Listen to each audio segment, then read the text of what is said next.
For decades, Albania was Europe's most isolated and repressive country, a closed-off nation run by a brutal Stalinist regime. However, today, things couldn't be more different.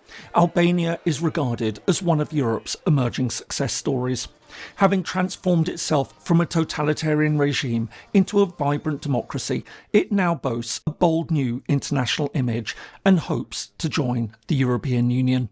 So, how exactly did Albania move from the fringes of Europe to the centre of its future? And is everything quite as it seems? Hello and welcome. My name is James Ker-Lindsay, and here I take an informed look at international relations, conflict and security. The transformation from authoritarian rule to liberal democracy is one of the most challenging journeys a country can undertake. It not only involves grappling with the legacies of violence and repression, but also changing political systems, rebuilding public trust, reforming institutions, and reshaping political identities. For the post-communist states of Europe, this process has taken various forms. Some, like the Czech Republic or the Baltic states, moved swiftly towards reform and European integration, becoming EU members within a decade and a half after the fall of communism. However, others, such as some of the countries of the Balkans, have faced significantly more challenging paths, often shaped by conflict and civil unrest. Albania's story, though, is particularly dramatic. Not only because of the severity of its dictatorship, but because of the way in which it's managed to rebuild itself in the course of a single generation. The Republic of Albania is situated in the Western Balkans. The population is around 2.7 million. While the majority are ethnically Albanian, there are several minority communities, including Greeks, Macedonians and Roma. Likewise, while most Albanians are nominally Sunni Muslims, there are several smaller religious communities, including Orthodox and Catholic Christians. That said, Albania is widely recognised as one of the most secular societies in Europe. Although Albania has a long and rich history dating back to ancient times, our story starts in the early 20th century. After centuries of Ottoman rule, the country gained independence in 1912. From the start, the new state faced significant challenges.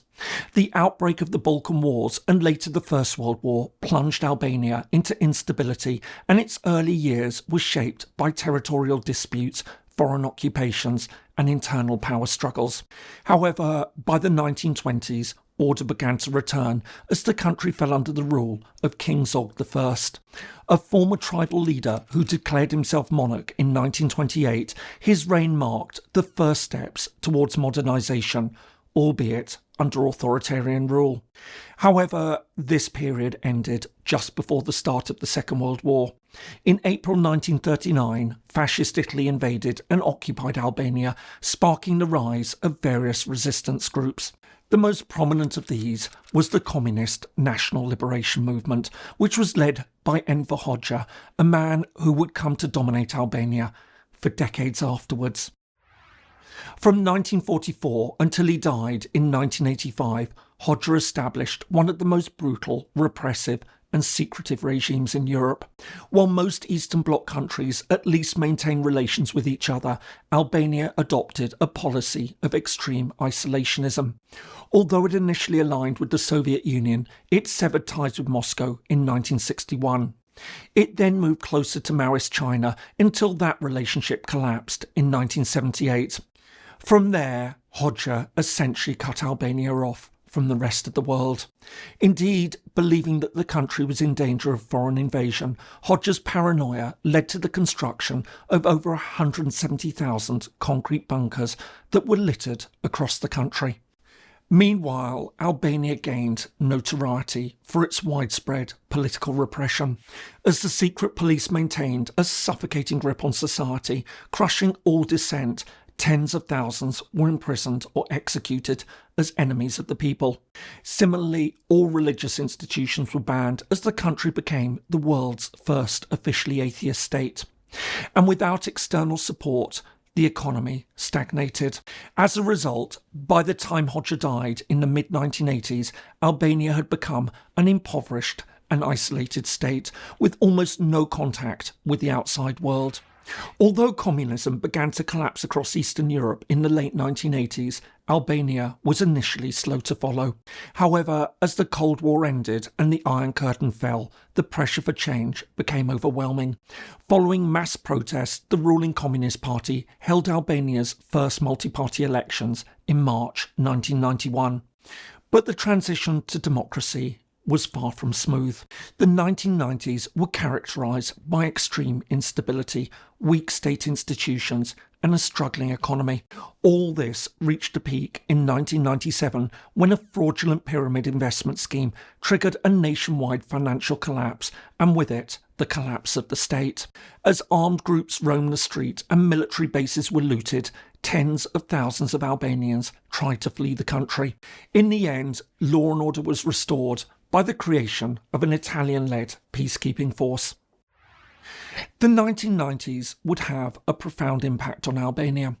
In addition to wiping out the meagre savings of many in the country, it also led to a profound mistrust of political institutions. But while the situation slowly began to stabilise, it nevertheless remained vulnerable to a worrying array of social, political and economic problems. Elections were often marred by accusations of fraud, the judiciary was widely seen as compromised, and corruption and organised crime permeated every level of society. However, all this began to change after the turn of the millennium. With international support, especially from the EU and the United States, the country began introducing significant reforms. As institutions strengthened and crucial work on redeveloping the country's infrastructure began, the economy gradually stabilised. With Albania now seemingly on a positive path, international attitudes began to change. This was graphically highlighted in 2009 when Albania joined NATO.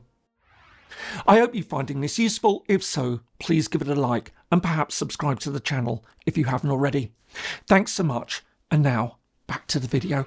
But the critical point came in 2013 when the centre-left Socialist Party won national elections and its leader, Edi Rama, became Prime Minister.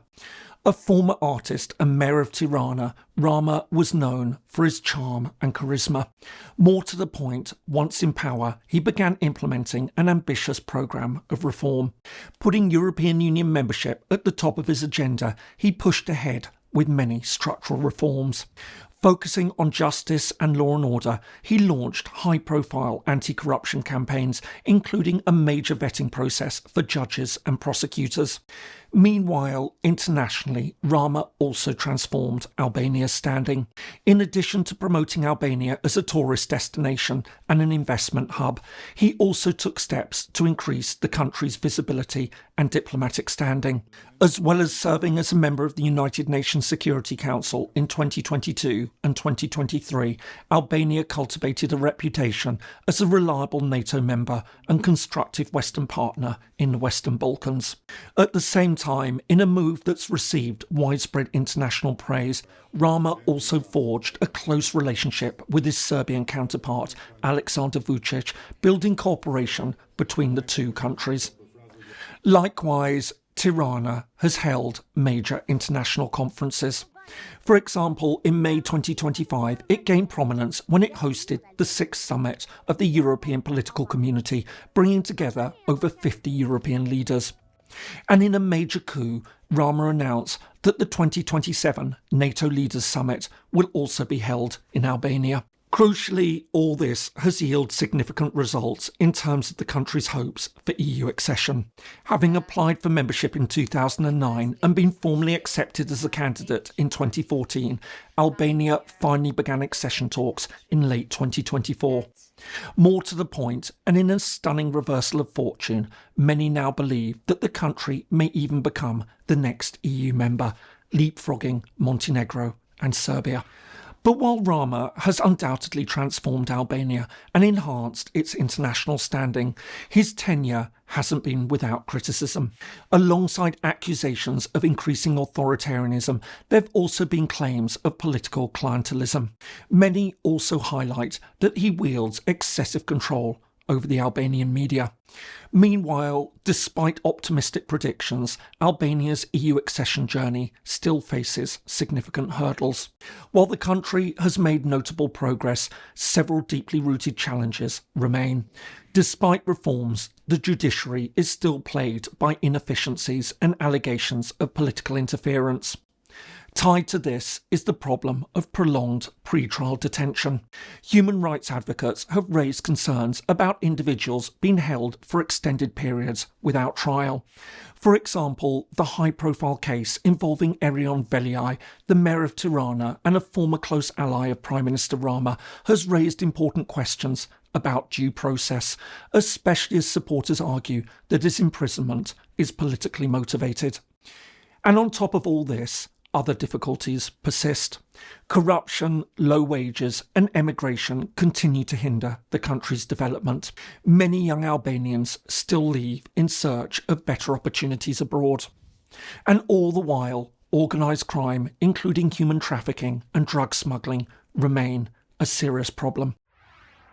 And it's for all these reasons that while EU membership remains the goal, there's still a long way to go before Albania will be ready to join. More to the point, as seen with other countries in the Western Balkans, saying the right things and passing the necessary laws is one thing. Implementing everything to the EU standards is quite another. Nevertheless, all things considered, Albania's transformation over the past 3 decades has been truly remarkable. From one of the most closed and repressive regimes in modern European history, and after a period of extreme turmoil, it's emerged as a functioning democracy, a NATO member, and an increasingly viable prospect for EU membership. But while much of the progress has been driven by Rama's ability to give Albania a new image, both internally and externally, Albania still faces serious problems. For all the country's diplomatic success, its eventual EU accession will rest on its ability to tackle the significant challenges it still faces. I hope you found that useful. If so, here are some more videos that you might find interesting. Thanks so much for watching, and see you in the next video.